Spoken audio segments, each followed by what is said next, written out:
Welcome to Ask Dahlia, where members of our community ask me questions on the life and times of being a creative, and I attempt to the best of my ability to answer those questions. So today's question is very interesting. Everyone keeps talking about dream clients, but I feel like I'm only getting nightmare clients. Should I reject them? This is a very common problem, in all honesty, and I think just even reading the question, this kind of feels like someone who is just starting off in their business, starting out in your creative business, or if you consider yourself a freelancer or whatever. It can feel very difficult to get quote unquote dream clients, and I know everyone's always talking about dream clients and you should only work with dream clients. But it doesn't make it any easier to find those dream clients. So I'm going to walk you through what I would suggest and what I would recommend if you're in a place where you feel like you are getting, like this person said, nightmare clients, like the absolute worst. And believe me when I say I have had my share. I think I should even just have a series of just talking about nightmare client stories, because there's a lot, like the things that people have done is plenty. But anyways, here are my 3 tips. So the first thing I wrote down is understand what you consider as dream clients. So many times what you think is a dream client is not actually what is a dream client. So this is going to differ for everybody, right? So what someone else feels like this is the perfect client for me may not be the case for you. For some people, they are more fixated on money. For some people, they are more fixated on time. So it all depends on what you would consider as a dream client. It pays, right? It goes a very long way if you can just take out 30 minutes, literally just 30 minutes, to map out who exactly is my dream client. Can you describe them? What kind of job or occupation do they have? What are they doing? When I started off in my agency, I used to think that my dream clients would be people that are just starting up their businesses, but then I very quickly realized that I did not, especially for agency work, like doing the work for them, I did not very much enjoy with working with people that are just starting up their businesses.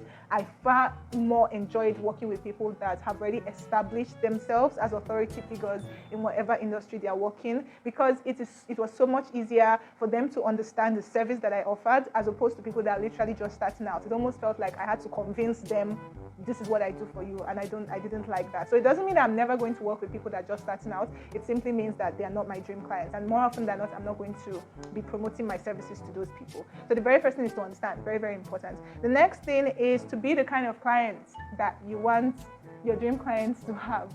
And this is such an important one, because so many times when we are thinking about clients and madness, we're not thinking about ourselves, we're thinking about them. It's like they are the ones at fault, they are the ones that are crazy, everything's all about them. But have you kind of stopped to ask yourself, am I the kind of person that would attract those dream clients? Very, very important consideration. And then finally, you want to be able to understand and speak the language of those dream clients. Very, very important, right? Because the language that people understand is very different. Like I said, like the example I gave of my own business, the language that I would use to sell my product to someone that is literally just starting is very different from the way that I would position myself and the language I would, use to attract someone that has already gone far into their business. So once you understand who your dream clients are, it's you then begin to think about what kind of language are these people using, where can I find these people, what's the easiest or most strategic way to be able to position myself in a way that they can find me. Because when you always hear people talking about, oh, I'm selling to everybody.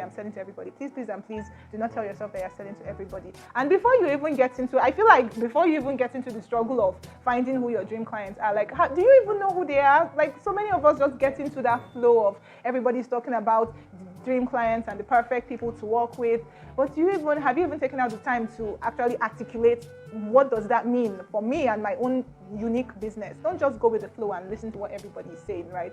So the most important thing for me, I think, to answer your question on whether you should reject them, no. Especially if you are just starting out in your business, right?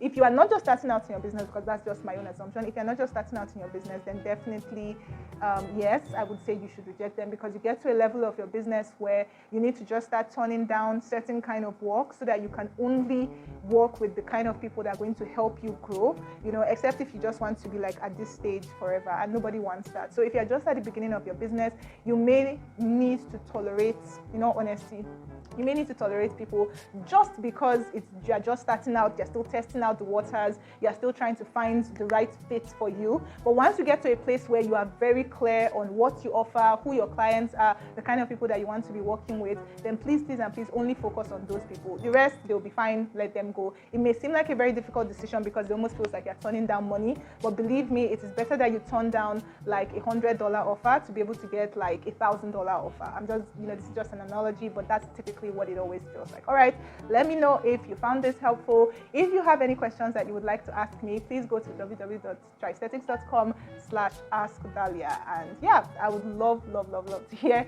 your questions, or you can just click in the link in the captions to submit your questions and have me answered. All right, thank you so much for watching, and I'll see you in the next one.